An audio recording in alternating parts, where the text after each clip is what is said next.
Drama मुहाफिज की next episode काफ़ी interesting होने वाली है क्योंकि व्यूवर्स आप पारस और जवार के रोमांटिक सीन देखने वाले हैं। पहली बार पारस के चेहरे पर जवार की वजह से खुशी दिखाई दी।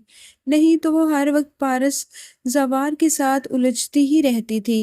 जवार अपनी खामोश मोहब्बत का एक और सबूत देगा, लेकिन दूसरी तरफ शाहीन और आफताब की ये सोच साबित कर देगी नदीम की मौत के बाद भी उनकी तरजीहात नहीं बदली। आज भी उनकी सबसे पहले तरजीह भाईजान की दौलत है। और सबसे हैरान कुन बात यह कि नाश्ते की एक आम सी महफिल में एजाज वक्त का एक जुमला शायद ऐसा राज छेड़ दे जिसका तल्लक जवार, पारस और बरसों पुरानी दोस्ती से हो सकता है। तो क्या वाकई जवार और पारस की किस्मत का फैसला बहुत पहले हो चुका था? आज के एपिसोड में हमने देखा कि मरियम की शादी के दौरान जवार और पारस पहले से ज़्यादा एक दूसरे के करीब दिखाई दिए। अगरचे दोनों ने अपने जज्बात का खुलकर इजहार नहीं किया, लेकिन उनकी हर बात, हर नज़र ये बता रही है कि दिल में कुछ ना कुछ ज़रूर चल रहा है, जिसे दोनों ही एक दूसरे से छुपा रहे हैं। बेहजाद साहब अपनी बेटी की ख्वाहिश पर खुद गांव पहुंच जाते हैं। उनके साथ माँ रुख भी मौजूद होती है, जिससे पारस की खुशी मज़ीद बढ़ जाती है। बेहजाद साहब का गांव आना सिर्फ मरियम की शादी ही नहीं, बल्कि बरसों पुरानी दोस्ती को दोबारा जोड़ने की एक कोशिश भी हो सकती है। इसी दौरान पारस अपने वालदा के नाम पर उस गांव में एक हॉस्पिटल बनाने की ख्वाहिश का इजहार करती है और बेहजाद साहब बगैर किसी हिचकिचाहट के उसकी हमायत कर देते हैं। इस मंजर से ये बात तो साफ पता चलती है कि वो अपनी मरहूम बीवी से बहुत ज़्यादा मोहब्बत करते हैं और हॉस्पिटल बनाकर वो उनकी मोहब्बत को ज़िंदा रखना चाहते हैं।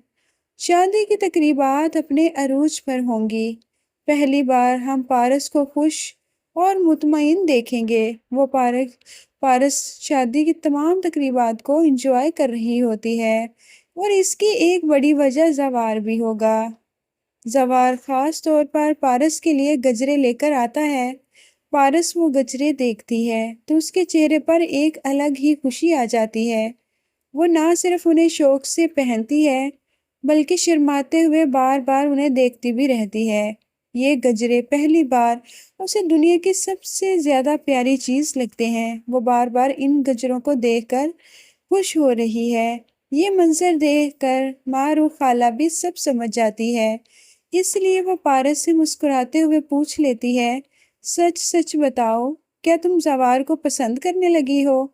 लेकिन पारस हमेशा की तरह सीधा जवाब देने से गुरेज करती है और वो बात को बदला देती है। वो हल्का सा मुस्कुराती है और कहती है, खाला आप ही तो कहती थी जवार हैंडसम है, इंटेलिजेंट है और पसंद किए जाने के काबिल है। यहाँ तक वो बात कर देती है और चुप हो जाती है। फिर अचानक उसका लहजा बदल जाता है। वो बहुत ज्यादा उदास होकर कहती है, लेकिन वो तो मुझे पसंद नहीं करता ना। जिस पर मारू खाला उससे कहती है कि हो सकता है वो भी तुम्हें पसंद करता हो और उसने ये बात ना बोली हो। यही वो बात है कि पारस को ऐसा क्यों लग रहा है कि जवार उसे पसंद नहीं करता। जवार ने हर कदम पर उसका साथ दिया, हर मुश्किल में उसकी हिफाजत की, उसकी परेशानी को अपनी परेशानी ही समझा और यहाँ तक कह दिया कि वो किसी को बर्दाश्त नहीं कर सकता कि वो पारस की तरफ भी देखे। लेकिन पारस शायद जवार की जुबान से इकरार मोहब्बत सुनना चाहती है, क्योंकि उसे यकीन नहीं आता जवार जैसा सख्त बंदा भी किसी से मोहब्बत कर सकता है। दूसरी तरफ शाहीन ने अपना असली चेहरा दिखा दिया। वो आफताब से कहती है, अब हमें भाई के ज्यादा करीब रहने की जरूरत है। कहीं ऐसा ना हो भाई पारस के नाम की सारी जायदाद खैराती अदारों को दे दें। हमें हर हाल में उनका एतमाद जीतना होगा। शाहीन की ये बात सुनकर यूं महसूस होता है कि उसकी पहली तरजीह आज भी दौलत है, ना कि अपने भाई का दुख। शादी की तकरीब में एक और खूबसूरत मंजर देखने को मिलेगा। पारस अकेले खड़े शादी का सारा मंजर एंजॉय कर रही होती है जब जवार उसके पास आता है और शरारत भरे अंदाज में कहता है, सब लोग किसी न किसी काम में लगे हुए हैं, आप यहाँ खड़ी हैं, आप भी कोई काम कर लें।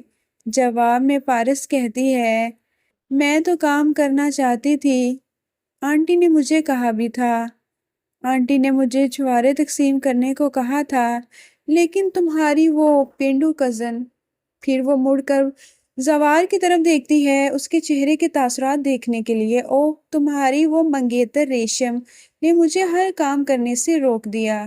کہنے لگی، اس گھر کی بہو میں بننے والی ہوں، سارے کام بھی میں ہی کروں گی۔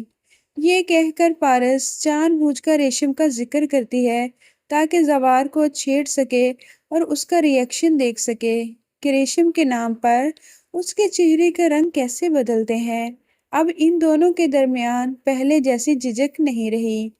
آخر مریم کی رخصتی کا وقت آ جاتا ہے۔ مریم خیر خیریت سے رخصت ہو جاتی ہے۔ ادھر بہزاد صاحب اور معروف بھی چند دن اعجاز وقت کے گھر قیام کرتے ہیں، لیکن اصل دلچسپ منظر اگلے دن ناشتے کی میز پر نظر آئے گا۔ یوں محسوس ہوگا کہ برسوں کی ناراضگی کچھ کم ہونے لگی ہے۔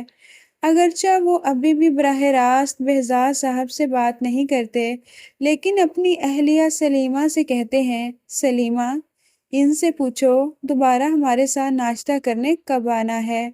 کیا زوار کی شادی پر آئیں گے؟ یہ سن کر زوار صاحب جو مسکرا رہے ہوتے ہیں ابھی تک، اچانک سنجیدہ ہو جاتے ہیں۔ اعجاز بخت نے زوار کی شادی کا نام لے کر کوئی برسوں پرانا راز چھیڑ دیا ہو جو زوار صاحب کو پسند نہیں آیا، اور دوسری طرف زوار بھی اپنے والد کی یہ بات سن کر خاموش ہو جاتا ہے، اور یہی وہ منظر ہے جس سے لگتا ہے اس شادی کے پیچھے ایسا کوئی راز چھپا ہوا ہے جس سے ابھی تک پردہ نہیں اٹھا۔ ریشم اور زوار کی منگنی اس وقت ہوئی تھی جب زوار 18 سال کا تھا۔ کیا اس سے پہلے زوار اور پارس جب دونوں بہت چھوٹے تھے، ان کی پیدائش کے وقت اعجاز بخت اور بہزاد نے آپس میں یہ وعدہ لیا ہو کہ بڑے ہو کر اپنے بچوں کی شادی ایک دوسرے سے کریں گے؟ آخر دونوں بچپن کے جگری دوست تھے، اور کیا پتہ حالات اور وقت نے وہ وعدہ ادھورا چھوڑ دیا ہو اور دونوں کے درمیان اسی وجہ سے دوریاں پیدا ہو گئی ہوں، اور بعد میں اعجاز بخت نے اپنے بھائی عبدل سے کیا ہوا وعدہ نبھانے کے لیے ریشم کا رشتہ زوار سے طے کر دیا ہو۔ اگر ایسا کوئی راز سامنے آتا ہے تو پوری کہانی کا رخ بدل سکتا ہے، اور یہی راز شاید پارس اور زوار کی محبت کو ایک نئی امید دے سکتا ہے۔ اب دیکھنا یہ ہے کہ یہ راز کب ڈسکلوز ہوگا، اور زوار اور اعجاز بخت کب اپنی دوستی کو دوبارہ سے ایک رشتے میں باندھ دیں گے، اور دوسری طرف شاہین کا اصلی چہرہ کب اس کے بھائی بہزاد کے سامنے آئے گا، اور انہیں پتہ چلے گا کہ لالچی صرف ان کا بہنوئی ندیم ہی نہیں بلکہ ان کی اپنی بہن بھی ایسی ہے۔ آپ کو اس ڈرامے کی سٹوری کیسی لگی؟ اچھی لگی تو کائنڈلی ویڈیو کو لائک کر دیں اور چینل کو سبسکرائب کر دیں، اور کمنٹ سیکشن میں اپنی رائے کا